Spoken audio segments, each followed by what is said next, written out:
ఈరోజు తల్లితో ఉండే సంబంధాన్ని ధ్యానం చేసుకొనబోతున్నాం. ఆమేన్. ఈ మాటలో క్రీస్తు ప్రేమ లోపము లేని ప్రేమగా, క్రీస్తు ప్రేమ బదులు ఆశించని ప్రేమగా మనము పాడుకున్న పాటను బట్టి అర్థం చేసుకోగలం. ఈ లోకంలో తల్లిని అసహించుకునేటువంటి సంతతి ఉన్నదా? తల్లిని అసహించుకునే సంతతి ఉన్నదా? ఉన్నది. ఎందుకు తల్లిని అసహించుకుంటున్నారు అంటే వాళ్ళకుండే కారణాలు, వ్యక్తిగత కారణాలు వారికి ఉంటాయి. యేసుప్రభు వారి జీవితంలో కూడా తల్లిని అసహించుకునేదానికి తనకంటూ కొన్ని రీజన్స్ ఉన్నాయి. ప్రభువుకి కొన్ని రీజన్స్ ఉన్నాయి. కానీ ఆయన ప్రేమ లోపం లేని ప్రేమ. ఆయన ప్రేమ లోపం లేని ప్రేమ. తల్లిని అసహించుకోవలసినటువంటి సందర్భాలు తన జీవితంలో ఉన్నా తల్లిని అసహించుకోలేదు. చాలామంది యేసుప్రభు వారు తల్లిని బాగా ప్రేమించాడు, తల్లిని గూర్చిన బాధ్యత బాగా తీసుకున్నాడు అని మనం అనేక సందర్భాల్లో విన్నాం. ఇప్పుడు కూడా వింటాం, అందులో అనుమానం ఏం లేదు. కానీ యేసుప్రభు వారి తల్లి యేసుప్రభు వారికి చూపించాల్సినటువంటి ప్రేమ కానీ, యేసుప్రభు వారికి పంచాల్సిన ప్రేమ కానీ, యేసుప్రభు వారితో నిలబడి స్టాండ్ తీసుకోవాల్సినటువంటి సందర్భం కానీ ఆమె నిర్వర్తించడంలో ఒక కాలానికి పడిపోయింది. ఒక కాలానికి ఆమె వెనకడుగు వేసింది. ఒక కాలానికి ప్రభువును విడిచిపెట్టేసింది. ఒక పడిపోయిన తల్లిగా యేసుప్రభు వారి తల్లిని మనము ఈరోజు ధ్యానం చేసుకుంటాం. అంటే తల్లిగా తన వంతు బాధ్యతను నిర్వర్తించడంలో ఫెయిల్ అయిన ఒక తల్లి విషయాన్ని ఈరోజు మనము ధ్యానం చేసుకుంటాం. ఒక ఆత్మీయతగా ఆమె జీవితం ఆరంభమైనప్పటికీ మధ్యలో కొంత సమయంలో ఆమె ఆత్మీయత పడిపోయింది. మరలా కలువరి సిలువలో ప్రభువారు ఆమెను గూర్చి తీసుకున్నటువంటి బాధ్యత వలన ఆమె ఆత్మీయ స్థితి మరలా తిరిగి కట్టబడింది. ఆమేన్. మొదట ఆమె ఆత్మీయ స్థితి ఎలా ఉండింది అనే విషయాన్ని మనం ధ్యానం చేసుకుంటే, మొదటిగా దేవదూతులు ఆమెకు ప్రత్యక్షమై నీ గర్భాన్న ఒక పవిత్రుడు రూపుదాల్చుకుంటున్నాడు పరిశుద్ధాత్మ ద్వారా అని చెప్పినప్పుడు ఆమె సమాధానం మనందరికీ తెలుసు. ప్రభు దాసురాలను ప్రభు మాట చొప్పున నాకు జరుగునుగాక అంది. ఆమె ఆత్మీయ స్థితి బాగుంది. అక్కడ ప్రభు దాసురాలను నీ మాట చొప్పున నాకు జరుగునుగాక అని చెప్పినప్పుడు ఆమె ఆత్మీయంగా సిద్ధపడిన కొన్ని విషయాలు మనం ధ్యానం చేసుకోగలుగుతాం, అర్థం చేసుకోగలుగుతాం. ఏంటి అని అంటే, సమాజ పారంపర్యతలకు వ్యతిరేకంగా తాను నడవవలసిన పరిస్థితి ఉంది. సామాజిక పారంపర్యతను ఎదుర్కోవలసిన పరిస్థితి ఎంతో ఉన్నది. ఏంటి? సమాజ పారంపర్యాలకు విరుద్ధంగా ఆమె వెళ్లాల్సిన పరిస్థితి. కన్య గర్భము ధరించడం అది సమాజ పారంపర్యతకు విరుద్ధం. అలాగనే మరి తనకు ప్రదానం చేయబడినటువంటి వ్యక్తి చట్టానికి విరుద్ధం. తన జీవితాన్ని ఏలుకోవడానికి తన శిరస్సుకు కిరీటముగా ఉన్నటువంటి వ్యక్తి కిరీటం పడిపోయే పరిస్థితికి ఆమె నడవాల్సింది.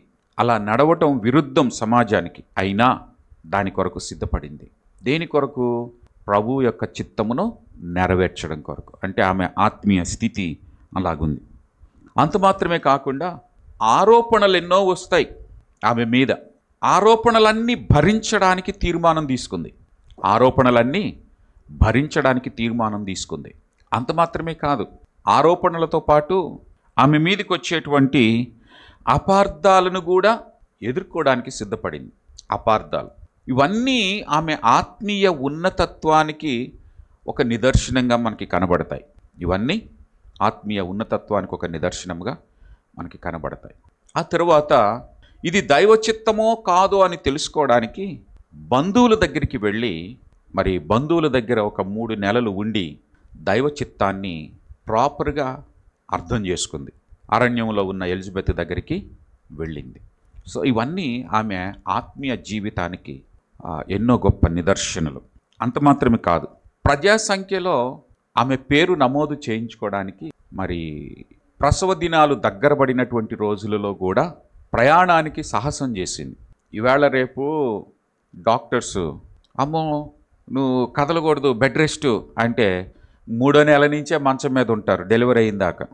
కానీ ఈమె డెలివరీ సమయంలో ఎక్కడికి బయలుదేరింది? నజరేతుకు బయలుదేరింది. తనది కానటువంటి ఊరు. ఎవరి ఊరికి వెళ్ళింది? తన యజమానుడి ఊరికి వెళ్ళింది కదా. ఇవాళ రేపు మనం పరిస్థితి చూస్తే అవసరమైతే నువ్వు పోయి నా పేరు కూడా రాయించిన ఆయన అంటారు, కానీ నేను కూడా వస్తా అనేవారు. కానీ ఈమె క్లిష్ట పరిస్థితులను ఎదుర్కోవడానికి కూడా నిర్ణయం తీసుకుంది.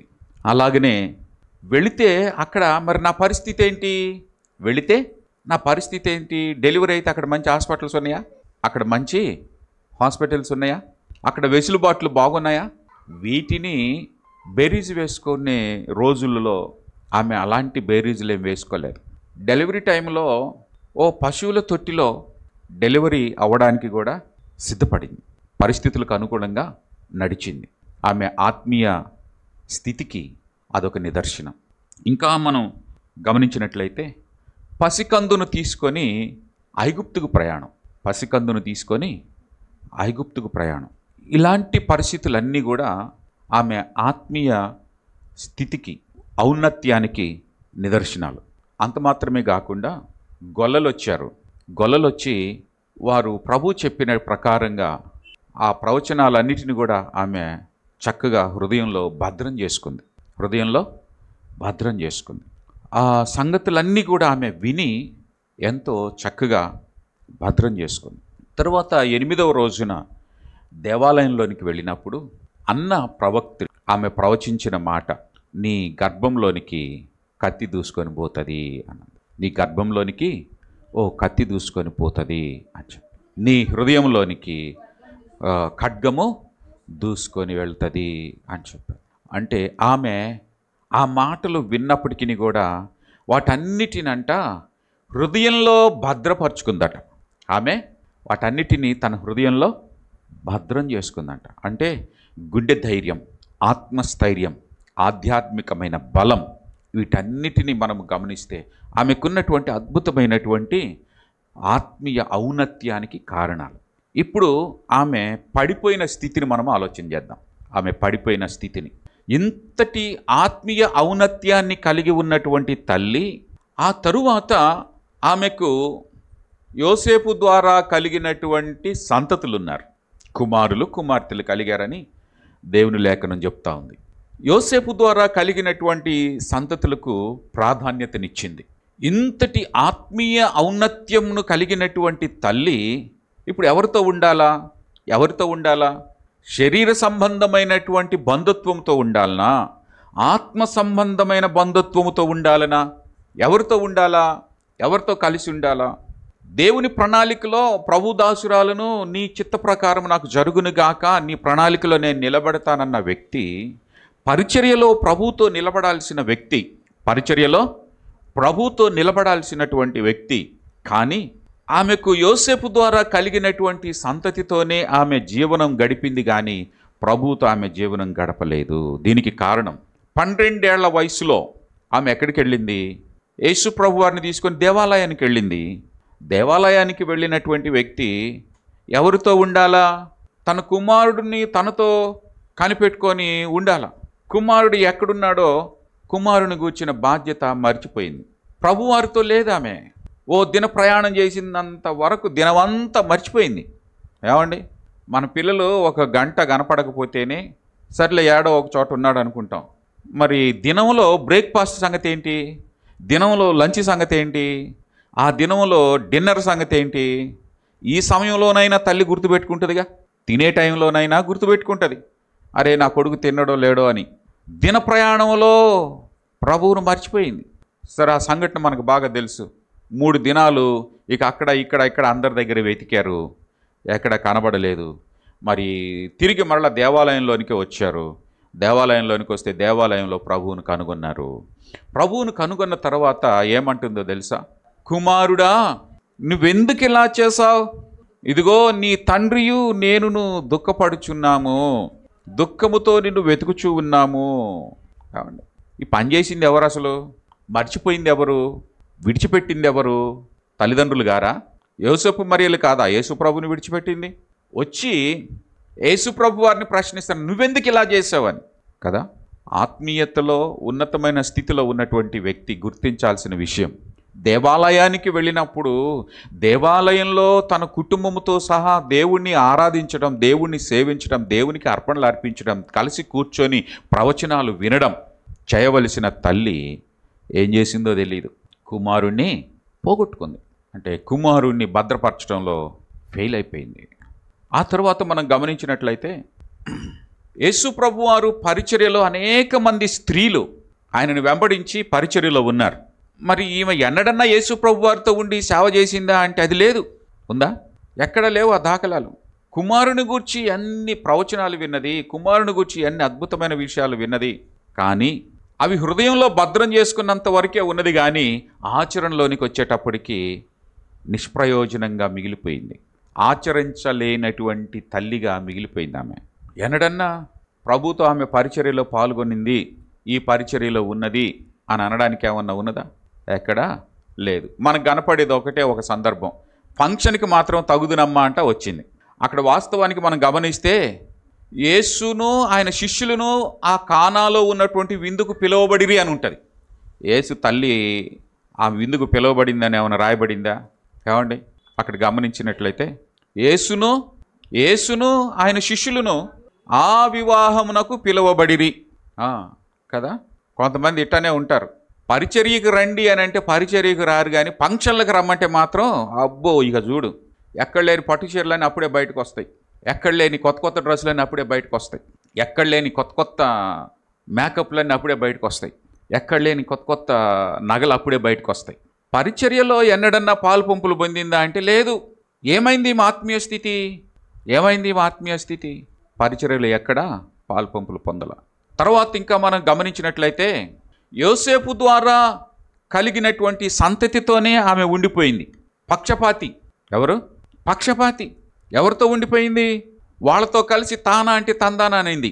ఎందుకంటే ఒకానొక సందర్భంలో యేసు ప్రభువారు ఆ చుట్టుప్రక్కల గ్రామాలలో పరిచర్య చేసి తన సొంత ఊరికి వచ్చినప్పుడు ఆయన వాళ్ళ ఇంటికి వెళ్ళాడు, మరొకరి ఇంట్లో ఉంటాడు. అప్పుడు యేసు ప్రభువారిని కలుసుకోవడానికి వస్తుంది. యేసు ప్రభువారిని కలుసుకోవడానికి ఎవరితో వస్తుంది? యోసేపుకు కలిగినటువంటి కుమారులతో కలిసి ఆయన కలుసుకోవడానికి వస్తుంది. అయితే అక్కడ బహుజన సమూహము కూడి ఉండటాన్ని బట్టి వారు వెళ్ళడానికి అవకాశం లేనప్పుడు వర్తమానం పంపిస్తుంది. వర్తమానం పంపించినప్పుడు ప్రభువారు అంటాడు, చెప్పగా నా తల్లి నా సోదరులు ఎవరు అని తన చుట్టూ ఉన్నవారిని కలియచూచి, ఇదిగో నా తల్లియు నా సహోదరులు. మత్తయి రాసినటువంటి శుభవార్త 3వ అధ్యాయము 20-21 వచనాల్లో గమనిస్తే అక్కడ ఒక మాట, యేసు ప్రభువారి పరిచర్యను వ్యతిరేకించే వారితో ఉండింది ఆమె. మార్కు రాసిన శుభవార్త 3వ అధ్యాయము 20-21 వచనాలు. చదవండి. అక్కడ ఆయన ఇంటి వారు సంగతి విని ఆయన మతి చలించి ఉన్నదని చెప్పి ఆయనను పట్టుకొనబోయిరి. చాలండి. ఇక్కడ మనం గమనిస్తే యేసు ప్రభువారి సోదరులు యేసు ప్రభువారికి ఇచ్చినటువంటి కితాబ్ ఏంటి? మెంటలోడు. మనకు అర్థమయ్యే భాషలో దాన్ని చెప్పుకోవాలంటే హీ బికేమ్ ఏ మెంటల్, ఆయనకి పిచ్చి పట్టింది అని ముద్రేస్తున్నారు. ప్రభు పరిచర్యను, ప్రభు యొక్క ఆధ్యాత్మిక స్థితిని అర్థం చేసుకోలేనటువంటి బ్యాచ్తో ఉండింది ఆమె. వాళ్ళతో తానా అంటే తందానా అంటుంది. ఆ సహోదరులు ఆ మాటలంటే యేసు ప్రభు వారికి హీ బికేమ్ ఏ మ్యాడ్ అని అన్నప్పుడు వారితో ఎస్ అన్నట్టే ఉన్నది, వారితోనే కలిసి ఉన్నది. ప్రభుతో ఆమె ఎన్నడూ లేదు. ఇది ఆమె పడిపోయిన పరిస్థితి. ఆమె ఆధ్యాత్మికతలో, బంధ బాంధవ్యాలలో ఆమె పడిపోయినటువంటి పరిస్థితి. అందుకని ఈ విషయాలన్నీ చూసినప్పుడు ప్రభువారికి ఏముండాలా? ఇట్లాంటి తల్లిని చూసినప్పుడు ఏమనిపించాలా? ఆ తల్లిని చూస్తే ఎట్లా ఉంటుంది? ఏమనిపిస్తుంది? ఆ స్థానంలో ఒకవేళ నీవు నేను మనం ఉంటే ఏమనిపిస్తుంది? గుడికి వెళ్ళినా పట్టించుకోరు, దేవుడి దగ్గరికి వెళ్ళినా పట్టించుకోరు, దేవుడి మార్గంలో ఉంటే పట్టించుకోరు, ఉంటేనేమో ఈయనకేదో పిచ్చి పట్టింది, భక్తి పిచ్చి పట్టింది, విశ్వాస పిచ్చి పట్టింది అని ఇలా పలికేటువంటి అలాంటి గుంపుతో చేరి అలాంటి వారితోనే సహజీవనం చేస్తూ అలాంటి వారితోనే ఆమె కాలం గడుపుతూ వాళ్ళ పార్టీలోకి చేరినటువంటి తల్లి నా జీవితంలో ఉంటే మనము అలాంటి తల్లిని ఏమంటాం? ఏమంటాం? అలాంటి తల్లిని ప్రేమించగలుగుతామా? అలాంటి తల్లిని అంగీకరించగలుగుతామా? అలాంటి తల్లిని స్వీకరించగలుగుతామా? అలాంటి తల్లితో మాట్లాడగలుగుతామా? మాట్లాడలేం. కానీ ప్రభు ఆమె వైపు చూచి ఆమెకొక బాధ్యతను అప్పగించాడు. ఆమెకొక బాధ్యతను అప్పగించాడు. అలాంటి తల్లి అయినప్పటికీ కూడా ప్రభువు ఆమెను చూచి ఆమె మీద ప్రేమ కలిగి ఆమెను విడిచిపెట్టలేదు. కానీ తాను ఎలాంటి వారితో ఉన్నదో చూసి ఆమెకు ఒక మంచి స్థితిని కలుగజేశాడు, శిష్యుడికి అప్పగించాడు. సోదరులు, అమ్మా మరి ఇప్పుడు దాకా ఉన్నావు కదా, ఇక వాళ్ళతోనే ఉండు, భద్రంగా ఉండు, క్షేమంగా ఉండు, శేష జీవితం హ్యాపీగా గడుపు అని బాధ్యత ఇవ్వచ్చుగా. మనమైతే అంతేగా చేస్తాం. ఇప్పుడు దాకా వాళ్ళనే చూసుకున్నావుగా, ఇప్పుడు దాకా వాళ్ళకే ఊడిగం చేసావుగా, సచిన్ దాకా ఆడే ఉండు అంటాం మనమైతే. ప్రభు ప్రేమ అట్లాంటిది కాదు. సిలువ నీడలో ఉండి ప్రభు వైపు చూస్తున్నటువంటి తల్లిని చూచి శిష్యులకి అప్పగించాడు. సో మనందరికీ మూడవ మాట యోహాను శుభవార్త 19వ అధ్యాయము. యోహాను శుభవార్త 19వ అధ్యాయము 26-27 వచనాలు. యోహాను శుభవార్త 19వ అధ్యాయము 26-27 వచనాలు. యేసు తన తల్లియు తాను ప్రేమించినటువంటి శిష్యుడును దగ్గర నిలిచియుండుట చూచి, అమ్మా ఇదిగో నీ కుమారుడు అని తన తల్లితో చెప్పెను. తరువాత శిష్యుణ్ణి చూచి, ఇదిగో నీ తల్లి అని చెప్పెను. ఆ గడియ నుండే ఆ శిష్యుడు ఆమెను తన ఇంట చేర్చుకొనెను. దేవునికి మహిమ కలుగును గాక. హల్లెలూయా. ఇక్కడ మనం గమనించినట్లయితే మనకు ఒక ప్రశ్న రావచ్చు. యోహానుకే ఎందుకు ఈ బాధ్యత అప్పగించాడు? యోహానుకే ఎందుకు ఈ బాధ్యత అప్పగించాడు? ఇంకా మిగిలిన శిష్యులు ఉన్నారుగా. యేసుప్రభు వారు 12 మంది శిష్యులు ఉన్నారు కదా. 12 మంది శిష్యులు ఉండంగా 12 మందిలో ఈ యోహానుకు మాత్రమే ఎందుకు అప్పగించాడు? మిగతా ఇంకెవరికైనా అప్పగించవచ్చు కదా. కారణం, ఇప్పుడు మనము నేర్చుకున్నటువంటి ఈ విషయాల్లో సంఘ బాధ్యత ఒకటి ప్రభు ఇందులో మనకి నేర్పిస్తున్నాడు. సంఘ బాధ్యత ఒకటి ప్రభు మనకు నేర్పిస్తున్నాడు. ఒకటి భూసంబంధమైనటువంటి బాధ్యత. తల్లిని మరవలేదు, ప్రేమించాడు. ఆమె ప్రేమకు అనర్హురాలైనప్పటికీ ఆమెను చేర్చుకోవడానికి, ఆదరించడానికి అనర్హురాలుగా క్రీస్తు దృష్టిలో ఉన్నప్పటికీ భూసంబంధమైనటువంటి బాధ్యత నెరవేర్చాడు, తన శిష్యుడికి అప్పగించాడు. ఎందుకంటే తన యొక్క సహోదరులు వాళ్ళ మెంటాలిటీ ఆయనకి తెలుసు. ఆమె వాళ్ళ దగ్గర ఉంటే ఖచ్చితంగా వాళ్ళ మెంటాలిటీని బట్టి ఏమని సరిగ్గా చూసుకోరు. ఎందుకని? వాళ్ళకి యేసు ప్రభు మీద విశ్వాసం లేదు, దేవుడి మీద విశ్వాసం లేదు, వాక్యం మీద విశ్వాసం లేదు. ఆత్మచేత సంధించబడి తన ఇంటిలోనే ఒక అద్భుతమైనటువంటి జన్మ కలిగినటువంటి వ్యక్తి ఉన్నాడు. ఒక దైవత్వం, దైవస్వరూపం మన ఇంటిలోనే, మన వంశంలోనే కలిగింది అనంటే దానికి సంబంధించిన స్పృహ, సోయ లేకుండా బ్రతుకుతూ ఉన్నారు. ఆధ్యాత్మికమైనటువంటి స్పర్శ లేకుండా ఉన్నారు. ఆ స్పిరిచువల్ సెన్స్ లేకుండా బ్రతుకుతూ ఉన్నారు. అలాంటి వారితో ఉంటే ఆమె బ్రతుకు ఇంకా పాతాళంలోకే పోతుంది. గనుక ఆమె పాతాళంలోకి పోకుండా ఆమె పరదైసుకు రావాలి, ఆడ నుంచి పరలోకంలోనికి రావాలి. అందుకనే శిష్యుడికి అప్పగించాడు. ఆమేన్. శిష్యుడికి అప్పగించాడు. శిష్యుడికి అప్పగించడంలో ఒక అద్భుతమైనటువంటి విషయం అంటే, ఒకటి, యేసు ప్రభు వారిని మరియమ్మ ఈ భూమి మీద ఉన్నప్పుడు యేసు ప్రభు వారిని గర్భాన్న మోసింది. అలాగనే యేసు ప్రభు వారిని తన యొక్క రొమ్ముకు ఆనించుకొని ఆయన లాలించింది, పాలించింది, పాలిచ్చింది, పెంచింది. ఓకే.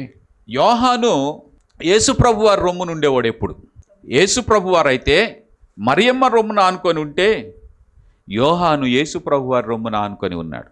అది ఒక గొప్ప అద్భుతమైన బంధం.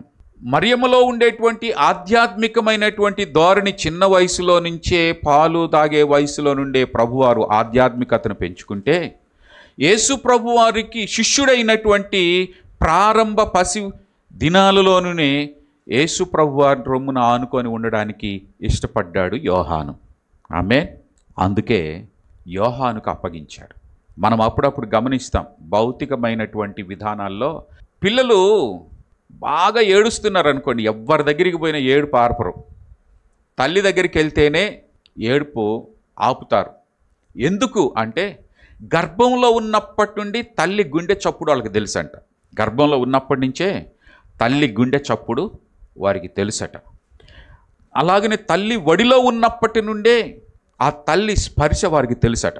అందుకనే ఆ పిల్లలు చిన్నప్పుడు, పసి వయసులో ఉన్నప్పుడు ఎవరి దగ్గరికి వెళ్ళినా ఏడుస్తారు. తల్లి దగ్గరికి రాగానే ఆ స్పర్శ వారికి తెలియగానే, ఓకే నేను భద్రంగా ఉన్నాను, సేఫ్గా ఉన్నాను, గర్భంలో ఉన్నప్పటి నుంచి ఉన్నటువంటి ప్లేస్కే నేను వచ్చాను అని ఆ శిశువు గ్రహించి ఏడ్పు మానేస్తారట. అంటే ఆ హృదయ స్పందన అనేటువంటిది శిశువుకు ఏ విధంగా ఉందో, శిష్యుడికి యేసు ప్రభు వారి యొక్క హృదయ స్పందన తెలుసు. ఆమేన్. ఆయన గుండె చప్పుడు తెలుసు. యేసు ప్రభు వారి గుండె చప్పుడు అంతా దేనికి? నేను నా తండ్రి ఇంట ఉండాల్సినటువంటి సంగతి మీరు ఎరుగరా అంటాడు తల్లిదండ్రులను ప్రశ్నించినప్పుడు. నేను నా తండ్రి పరిచర్యలో ఉన్నానని మీకు తెలవదా అని అంటాడు యెరూషలేము దేవాలయంలో తప్పిపోయి తిరిగి వచ్చి కనుగొన్నప్పుడు ఆయన చెప్పిన సమాధానం, నేను నా తండ్రి ఇంట ఉండాలని మీకు తెలవదా, ఎందుకు మర్చిపోయారు అంటాడు. అంటే యేసు ప్రభు వారి యొక్క గుండె చప్పుడు అంతా కూడా, హృదయ స్పందన అంతా కూడా దేని కొరకు? పరిచర్య కొరకు, ప్రభు పరిచర్య కొరకు, ప్రభు రాజ్య స్థాపన కొరకు, నశించిపోయే ఆత్మల కొరకు ప్రభు యొక్క గుండె చప్పుడు. ఆయనకి శిష్యుడైనటువంటి ఆ ఆరంభ రోజు నుంచే ప్రభువారి గుండె చప్పుడు విన్నాడు యోహాను. ఆమేన్. ఇప్పుడు యోహాను యొక్క గుండె చప్పుడు, యోహానుకి మరి నరనరాల్లో నింపబడింది ఏంటయ్యా అంటే, క్రీస్తు మనసు, క్రీస్తు ఆత్మ, క్రీస్తు దర్శనం, క్రీస్తు ఉద్దేశం, ఆధ్యాత్మికమైన మనస్సు, ఆధ్యాత్మిక దర్శనం యోహానుకు ఉండింది కనుకనే మిగిలిన శిష్యులందరూ పారిపోయారు. మిగిలిన శిష్యులు ఎవరు కూడా క్రీస్తు దగ్గరగా ఉన్నవారు గారు. ఆయన పట్టుకొని సిలువేస్తున్నారు అనగానే పారిపోయారు. ఇంకా ప్రభువు ఒక అద్భుతమైనటువంటి పరిచర్య నీకు ఇస్తున్నా అని చెప్పిన పేతురు కూడా పారిపోయాడు, లేడాడ. కానీ సిలువ దగ్గర నిలబడినటువంటి వాళ్ళల్లో యోహాను ఒక్కడే ఉన్నాడు. ఈయన కూడా పారిపోయినోడే. పారిపోయినప్పటికీ కూడా ప్రభు సిలువ దగ్గరికి ఆ పరిస్థితులను అన్నిటినీ ఎదుర్కోవడానికి, ఎవరు ఏమన్నా అనుకోనిగాక, వేస్తే నన్ను కూడా సిలువేసుకొనిగాక, నేను ప్రభు శిష్యుడిని అని చెప్పి అక్కడ నిలబడ్డాడు. ఆమేన్. అందుకే ఆ బాధ్యత ఆయనకి ఇవ్వబడింది. దీన్ని మనం అర్థమయ్యే భాషలో చెప్పాలంటే అంటి పెట్టుకొని ఉండడం. ఏంటది? విడనాడకుండా అంటి పెట్టుకొని ఉండడం. కష్టకాలాల్లో, ఇబ్బందుల కాలాల్లో, మరి ప్రతి విధమైన వేదన కాలాలలో, శోధన కాలాలలో అంటి పెట్టుకొని ఉండడం. ఈ రోజున ఇది సంఘ బాధ్యత అని మనం చెప్పుకుంటే, ఎవరైతే ప్రభువును అంటిపెట్టుకొని ఉంటారో, ప్రభు పరిచర్యను అంటిపెట్టుకొని ఉంటారో, సంఘానికి దేవుడు కాపరిగా నియమించినటువంటి కాపరిని అంటిపెట్టుకొని ఉంటాడో, అలాంటి వారికి ప్రభువు సంఘ బాధ్యతలను ఇస్తాడు. ఆమేన్. చాలామంది విడిపోయి సంఘాలు స్థాపించాలనుకుంటారు, విడిపోయి తమకు తాముగా పరిచర్యను ప్రారంభించుకోవాలని అనుకుంటారు. తద్వారా వారు దైవికమైనటువంటి స్పర్శను కోల్పోతారు. తద్వారా వారు దైవికమైన వరాలను కోల్పోతారు. పేతురు భక్తుడి జీవితం అదే. నీవు పేతురువి, నీ మీద నా సంఘం కడతా అనంటే ఆయన విడిపోయాడు, పారిపోయాడు, ప్రభుతో లేడు. కష్టకాలంలో, ఇబ్బందుల కాలాల్లో, శ్రమల కాలాలలో, నిందించబడుతున్న కాలాల్లో, ప్రాణం పోతున్న పరిస్థితులలో ఎడిపోయాడు, అడ్రస్ లేడు. అందుకనే ఎవరైతే ప్రభువును అంటిపెట్టుకొని ఉంటారో వారికి ప్రభు ఒక అద్భుతమైనటువంటి బాధ్యతను ఇస్తాడు. అదే సంఘ బాధ్యత. ఆమేన్. హల్లెలూయా. ఈ రోజున అనేక మంది ఆ బాధ్యతలలో నిలబడలేకపోవడానికి, దాన్ని కోల్పోవడానికి గల కారణం ఇదే. కదా. ప్రార్థనలో ఉన్నారు బాగానే. ఎవరు? పేతురున్నాడు, యోహానున్నాడు, యాకోబున్నాడు. మరి వీళ్ళంతా ఏమయ్యారు? వాళ్ళు పర్వత శిఖరం మీద రూపాంతరం చెందినప్పుడు ప్రభువారు మరి ఆ రూపాంతర కొండ మీద ఉన్నారు. ఎన్ని అద్భుతమైన ప్రణాళికలు వేశారు. ప్రభువా, ఇక మనం ఇక్కడే ఉందాము, ఇంకెక్కడికి పోవద్దు, ఇక్కడే దేవాలయం కట్టుకుందాం, 3 పర్ణశాలలు కట్టుకుందాం, ఇక్కడే కూర్చుందాం అని అన్నారు బ్రహ్మాండంగా కదా. మరేమయ్యారు ఇప్పుడు?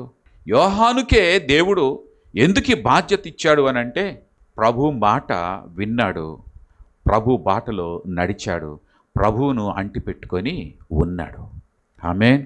ఈ రోజున దేవుడు నీకు నాకు మనకు ఆ స్థితి ఎప్పుడు ఇస్తాడు అని అంటే, మనము ఆయనను అంటిపెట్టుకొని ఉన్నప్పుడు.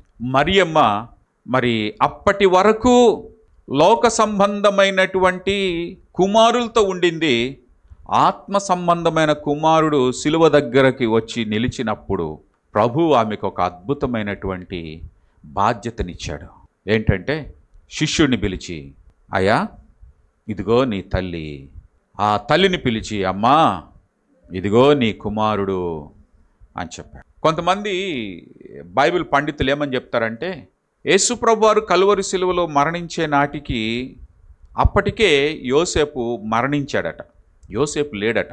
ఆమెను పట్టించుకోవడానికి ఇప్పుడు కుమారులు ఎవరికి వాళ్ళు ఆస్తులు పంచుకొని వెళ్ళిపోయారు. ఈమె ఒక్కతే మిగిలిపోయి ఉంది. ఇప్పుడు ఆమెను పట్టించుకునే వాళ్ళు ఎవరు లేరు. కుమారులకి ఆస్తుల మీద అంతస్తుల మీదనే పరిస్థితి ఉన్నది, కానీ తల్లిని ప్రేమిద్దాం, తల్లిని చూద్దామనే పరిస్థితి లేదు. అందుకని కలువరి శిలువలో ప్రభు దగ్గర నిలబడినప్పుడు ప్రభు ఆమెకి ఒక అద్భుతమైనటువంటి రెస్పాన్సిబిలిటీని ఇచ్చాడు. ఆమెను గూర్చి పట్టించుకోవడానికి ఆమెకు మరొక బాధ్యతనిచ్చాడు. శిష్యుడికి ఒక బాధ్యతనిచ్చాడు. ఏంటంటే, ఇక మీదట ఈ శిష్యుడినే నువ్వు ఫాలో అవ్వు, ఈయనే నీకు నిజమైన కుమారుడు, నా స్థానంలో నిన్ను నడిపించడానికి. ఈమె ఎప్పుడైతే ఈ శిష్యుడిని ఫాలో అయిందో, ఆ శిష్యుడు ఏం చేశాడో తెలుసా? మిగిలిన ఈమె భౌతికమైనటువంటి కుమారులను అందరినీ కూడా మేడగదిలోనికి తీసుకొని వచ్చి కూర్చోబెట్టి ప్రార్థనలో నిలిపేటట్లుగా చేశాడు. హల్లెలూయా. అపోస్తల కార్యముల గ్రంథంలో మనం అదే చూస్తాం. అపోస్తల కార్యముల గ్రంథం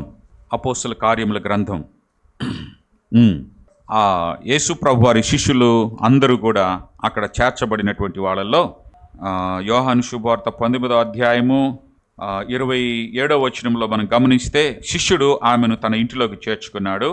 ఆ తర్వాత అపోస్తల కార్యముల గ్రంథం 1వ అధ్యాయము 14వ వచనం మనం గమనిస్తే, వీరందరూ వీరితో కూడా కొందరు స్త్రీలను, యేసు తల్లి అయిన మరియ, యేసు ప్రభు వారి సహోదరులను ఏక మనసుతో ఎడతెగక ప్రార్థన చేసిరి, దేవునికి మహిమ కలుగును గాక. హల్లెలూయా.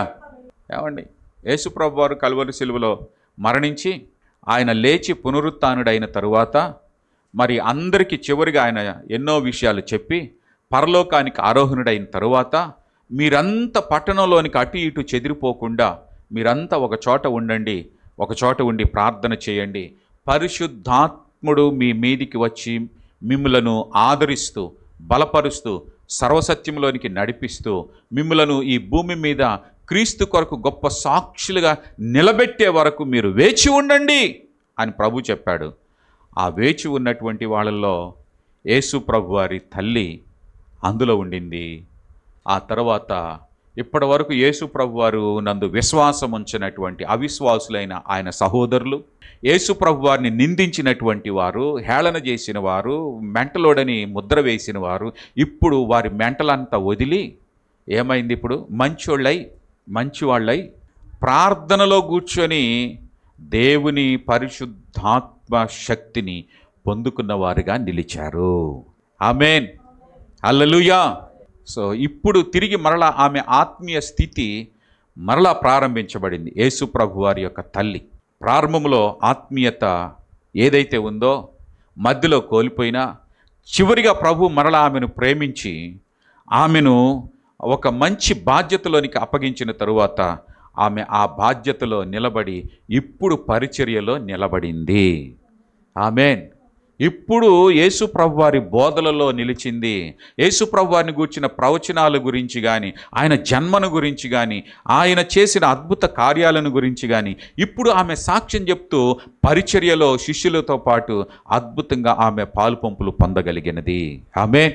అందుకే యేసు ప్రభువారు ఆ కలువరి శిలువలో ఆయన పలికిన 3వ మాటలో ఒక సామాజిక స్థితి, ఒక సంఘ స్థితి, ఒక భూ సంబంధమైనటువంటి బంధం, ఆత్మ సంబంధమైనటువంటి బంధం మరి ఆయన ఎంతగానో ఆ 3వ మాటలో వ్యక్తపరిచాడు, బలపరిచాడు.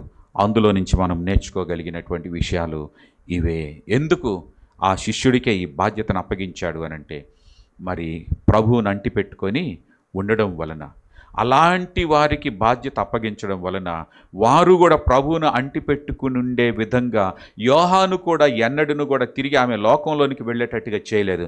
యోహాను ఆమెను తన ఇంట చేర్చుకొని ప్రభు బాటలో నిలిచేటట్లుగా చేశాడు. తిరిగి మరలా పరిశుద్ధాత్మ పొందుకునేటట్లుగా చేశాడు.